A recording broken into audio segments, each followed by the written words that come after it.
is designed, just like Mr. Kibe has said, in order for they who are in charge or in control to derive whatever it is, political control, economic exploitation, entrenchment, or hegemony. Now, in Africa, we have today an exemplary person in the name of Ibrahim Traoré. Now, he is said to be tainted by the coup sort of ascendancy into power, but he is yielding the results for his people. So outside the so-called democracy or democratic governance, Ibrahim Traoré, he's actually delivering to his people. The GDP was about 18 million US dollars before he took over. As of now, 2 years down the line, it's 22 million US dollars. Oh, sorry, billion US dollars, excuse me. What is he doing for his people that the democratic so-called leader who was elected there before was not doing?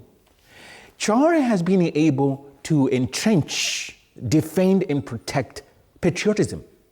When you look at Article 10, 2A of the Constitution, the very first principle and value that we have is patriotism. We have a president in this country who's not patriotic. 15 years down the line, we do not even have a Kiswahili constitution. What a shame. 15 years down the line. Would Traoré be the best example to use here? Because just by the nature of him getting into office, he had to suspend the constitution. That's why he enjoys that latitude, that he has to do whatever he wishes. But then we have to ask ourselves, really, I mean, is the constitution in this instance, or should I say in the African experience or in the Kenyan experience, an instrument of oppression? What is far much more better? You have something called a piece of paper that you're just laying down there, and your daily life is a grind. Or you have someone who's there, he's not a dictator, he's directing the resources the way they're supposed to. Look at the way he has transformed farming. He has erected a tomato plant, a factory. Today in this country, we have to import ketchup. What a shame. Today we have Article 48 of the Constitution allowing us access to justice. It's in theory.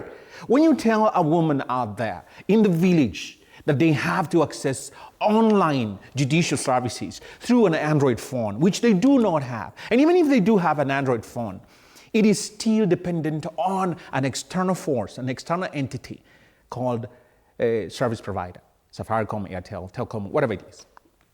Now, you do not want to abide by the Constitution for what reason?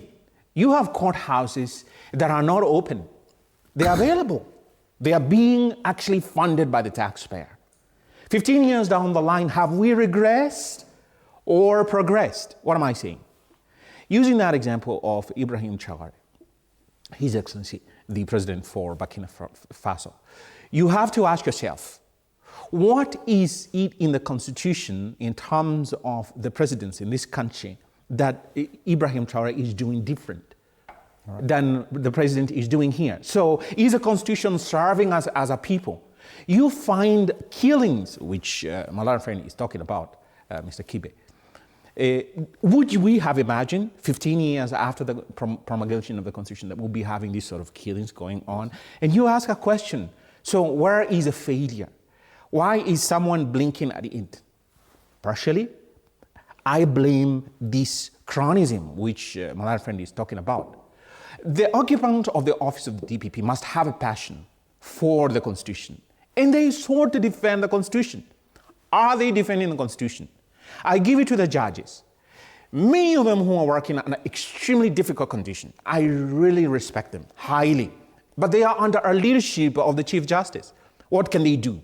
For instance, my learned friends here are bound by practice directions by the Chief Justice. Go online. Hello? That villager out there who wants to access justice under the Constitution, wants their protection of the law under Article 27(1) of the Constitution, is not getting it because of practice directions. Are they law? Okay.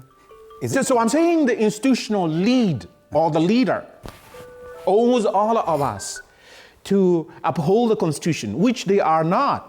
Because this document had its own structures designed to ensure that it stands on its own. There are institutions that need to do that, the judiciary, parliament. EACC. ESCC, all of them. Yet more and more we are seeing that they, the same institutions, are treating this document and the text therein as opinion and not law. Yeah. Is that the issue? So you see, I think we cannot